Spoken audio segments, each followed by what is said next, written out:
Saya dagang nasi kuning, semua orang bertanya, kenapa sih dagang nasi kuning? Termasuk Ibu Kemal tadi nanya. Itu biasa orang katanya CSR, dia kasih duitnya aja. Nggak pernah mau turun tangan sendiri.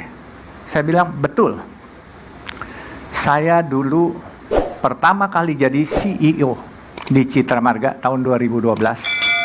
Saya melakukan buka puasa setiap tahun untuk 1000 porsi per hari setiap bulan Ramadan. Gitu. Saya kasih gratis dan animonya luar biasa, jadi 1 bulan penuh. Setelah berjalan 7 tahun, 6 tahun waktu itu, kita kasih buka puasa gratis setiap tahun. Waktu itu umur saya 60, 2017 Desember. Saya bilang sama teman-teman kerja karyawan di sana, saya bilang, saya nggak mau lagi CSR saya diberikan kepada aparat melalui aparat-aparat pemerintah kota maupun pemerintah provinsi ataupun pemerintah desa. Kenapa begitu ditanya? Saya bilang, warga banyak yang bicara mengadukan masalahnya kepada saya, bahwa sembako setiap tahun yang kita kirimkan, 1 paket sembako isinya 10 item, sampai di tangan mereka maksimal 2 item, minimal 1 item. Jadi yang lain bocor di jalan. Nah, akhirnya saya bilang semua CSR dihentikan untuk yang begituan, tetapi gunakanlah, manfaatkan untuk bangun sesuatu di kolong jalan tol. Nah, nasi kuning adalah bagian mengharumkan nama Islam. Kalau kita lihat nasi kuning ini, saya selalu program saya, ini sebenarnya program sejak saya jadi Muslim. Saya seorang Tionghoa, saya umur 21, saya jadi Muslim, jadi mualaf, dan lumayan, udah 41 tahun mualaf. Kalau teman-teman bilang udah bukan mualaf lagi, tapi ya, saya masih berasa saya mungkin dipanggil mualaf juga nggak apa-apa, ya kan? Nah, nasi kuning ini adalah bagian sedekah saya sebenarnya. Saya umur 60, saya panggil staf saya bilang saya kasih uang 10 juta. Buat apa ini? Saya bilang saya mau kasih makan orang. Loh, bulan puasa aja Pak? Enggak, saya mau setiap hari. Saya debat, kenapa setiap hari? Saya bilang setiap hari Tuhan kasih saya rezeki. Tuhan kasih saya oksigen. Tuhan kasih saya tenaga buat gerakan tangan saya. Tuhan kasih pandangan saya, mata saya. Tuhan kasih kuping saya bisa mendengar. Jadi saya wajib memberikan makan kepada orang yang saya bisa. Nah, ini uang 10 juta. Alhamdulillah 10 juta sampai hari ini uang itu nggak habis. Dari 6 Februari 2018, 1,5 tahun sampai sekarang. Bahkan surplus, uangnya surplus. Sampai saya bilang, saya kapan sedekahnya? Saya lucu, bahwa ada orang mengatakan, kenapa dijual 3.000 kalau banyak duit? Nggak dikasih gratis.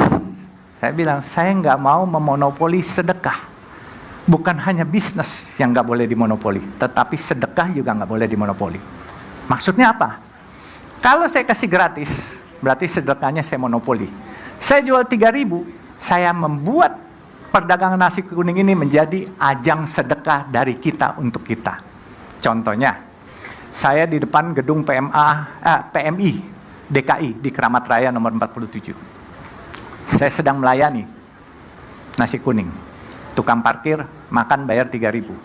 2 menit kemudian dia balik lagi, dia bawa bapak-bapak tua pakai tongkat. Pak, nih saya mau sedekah buat bapak tua ini, dia bayar 3.000. Jadi buat ajang sedekah. Dan juga secara gengsi mereka membeli, bukan minta dan dikasih saja. Lalu saya melayani juga di Ujung Berung di Bandung. Itu di depan markas tentara Yon Sipur. Saya suka sedih melihat teman-teman kita dari TNI, prajurit-prajurit itu makan di situ. Dan saya tanya sama dia, Pak, bermanfaat nggak ini? Pak, ini sangat bermanfaat Pak, 3.000. Saya kalau beli 15.000. Saya bilang manfaatnya bagaimana? Bapak tahu nggak, di kampung uang 12.000 itu bisa buat lauk pauk 1 hari 1 malam, katanya. Jadi bermanfaat sekali. Saya sekolah Pak, itu udah pakai uang orang tua, utang pinjam dan jual sawah kadang-kala. Terus setelah saya sekolah, saya kerja, saya harus ngebiayain adik saya, ngebiayain orang tua saya. Kalau saya punya istri, saya harus ngebiayain istri saya. Ini sangat bermanfaat dan membantu sekali katanya. Oke, saya bilang. Terus saya bilang kepada teman-teman juga, makanan yang kita sediakan, kita jual 3.000, nggak boleh kita masak sendiri atau kita bawa catering dari luar. Saya selalu tekankan, berdayakan warung-warung setempat. Itu saya belajar dari waktu saya memberikan buka puasa gratis setiap bulan di depan rumah saya. Sejak saya jadi mualaf itu, depan rumah saya ada masjid di daerah Pasar Baru. Saya bilang sama supir saya, tolong kasih 100 bungkus nasi setiap hari buat orang buka puasa di sana. Beli dari warung, itu ada 5 warung, warung A, B, C, D gantian, saya bilang. Terus supir saya marah sama saya, Pak kenapa nggak beli dari istri saya? Istri saya kan dagang nasi uduk katanya. Dia merenggut ya, terus saya bilangin, kamu sudah ada kerjaan dari saya. Istri kamu dagang. Kalau nanti saya beli dari kamu, yang dapat berkah, orang yang kaum duafa yang kepengen buka puasa, tapi warung-warung yang ada angkara murka. Karena yang biasanya orang-orang makan di warung setempat, itu akan sepi karena kita kasih gratis di sini. Ini hukum ekonomi, saya bilang. Nah, akhirnya dia ngerti, ya deh Pak. Nah, jadi kita pakai pola itu. Sampai nasi kuning sekarang pun, saya punya di Semarang, saya punya di Cimanggis, di Kerawang ada. Itu yang di Cimanggis, Kerawang, Bandung ada 2. Yang satu lagi Bandung, Cimanggis, Kerawang itu dari Arta Graha Peduli yang mengadopsi. Dia bilang, boleh nggak saya buka nasi kuning ini, saya minta programnya. Boleh. Jadi kita juga di Semarang ada, di Jakarta kita ada di Sunter, di Masjid Baba Alun, di Sultan Iskandar Shah, dan bahkan di Kemayoran. Nah, memang orang bilang duitnya dari mana, saya juga nggak tahu, duit saya sendiri belum keluar banyak. Dan alhamdulillah teman-teman, supaya kita ketahui, saya 1 bulan lalu ada tukang ojek datang kasih uang 1 juta rupiah buat nasi kuning.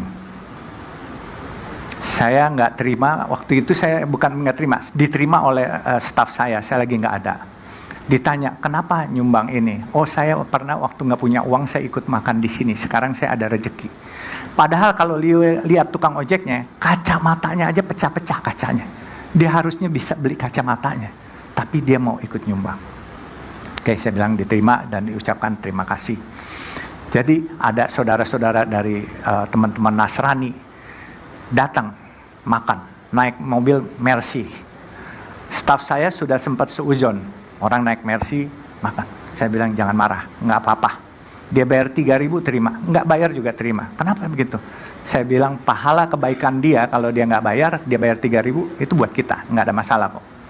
Akhirnya yang udah seuzon, tahu-tahu ibu-ibu dari kaum Nasrani itu memberi bungkusan di amplop, kita buka.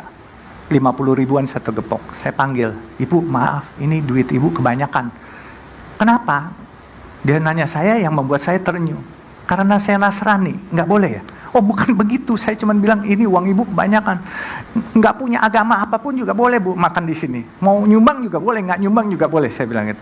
Dia bilang, saya minta proposal boleh nggak sama nomor rekening, saya mau ini. Bu maaf, ini sedekah pribadi, nggak bikin proposal dan nggak punya nomor rekening. Kalau ibu mau berbagi, silakan datang aja. Nah akhirnya dari teman polisi, Jakarta Utara setiap Senin kirim 1 juta, Kamis kirim 1 juta. Teman-teman marinir dari Kodamar di Kelapa Gading setiap Selasa kirimin 30 bungkus nasi kuning dan Jumat kirimin juga nasi kuning. Nah, memang nasi kuning ini saya juga nggak ngerti kenapa jadi luar biasa viral sehingga menjadi heboh. Tapi buat saya berbuat kebaikan, saya nggak berpikir ini jadi populer, mencari popularitas, enggak. Saya umur 60, saya ingin berbuat baik, saya ingin berbagi kepada orang karena hidup saya hari ini sampai saya ada saat ini karena dari kecil hidup saya ditolong orang. Dulu waktu Buya Hamka bilang, nak kalau kamu mau berbuat baik, fastabiqul khairat, insya Allah, Allah yang akan carikan duitnya. Saya suka bertanya dalam hati, mana mungkin sih Allah cariin duitnya? Tapi, now it's proven. Saya baru modal 10 juta. Saya udah buka warung sedemikian banyak, dan sudah 1,5 tahun. Uang saya nggak habis-habis, surplus ini. Believe it or not, I prove it. Jadi ini yang terjadi. Makanya tadi saya bilang sama Ibu Kemal, hidup kita pasti nggak sempurna. Kita pasti ada kekurangan. Allah tidak akan memberikan kesempurnaan buat kita. Kesempurnaan itu hanya milik Allah. Dan kita disuruh oleh Allah, dites sama Allah, selalu berbaik hati menyayangi sesama, baru Allah akan perhatikan. Bahkan mungkin Allah sudah memperhatikan kita duluan sebelum kita memperhatikan orang lain. Misalnya, Allah kasih kita oksigen, Allah kasih kita tenaga, Allah kasih kita otak berpikir, itu Allah udah kasih. Terus Allah kadang-kala kasih rezeki sama kita. Nah, begitu dikasih rezeki, kita langsung jumawa, takabur, kita lupa bahwa masih banyak titipan dari Allah, bahwa uang itu adalah milik saudara-saudara kita yang kekurangan juga. Nah, begitu kita lupa, kita dianggap kufur, lupa nikmat, akhirnya Allah ambil kembali. Sebelum saya ke Azerbaijan mendampingi Pak Mensos, saya kebenaran alhamdulillah Bu, saya diangkat staf khusus Mensos, jadi eselon 1 Bu. Gitu. Jadi gara-gara pedagang nasi kuning ini, padahal punya usaha gede-gede, jadi komisaris di sana sini enggak. Jadi dapat bela negara, penghargaan piagam bela negara, dan jadi staf khusus Mensos. Jadi makanya saya bilang, berkahnya bukan dari materi saja, tetapi yang saya rasa dengan kita menyayangi orang lain, kita menjadi diperhatikan oleh Allah, dan juga diperhatikan mungkin oleh teman-teman pejabat-pejabat itu dilirik, tetapi diperhatikan bukan disuruh berbuat yang tidak baik, berbuat yang lebih baik. Jadi selain materi, materi tidak buat saya bangga, tapi kehormatan, pembela orang kecil, penolong orang kecil, itu membuat saya bangga. Ya, jadi orang kaya bukan sesuatu yang bangga. Kalau kamu kaya, kamu tidak bermanfaat buat orang lain, lebih baik mungkin nggak usah kaya lah, gitu. Jadi lebih baik sederhana tapi bermanfaat untuk orang lain.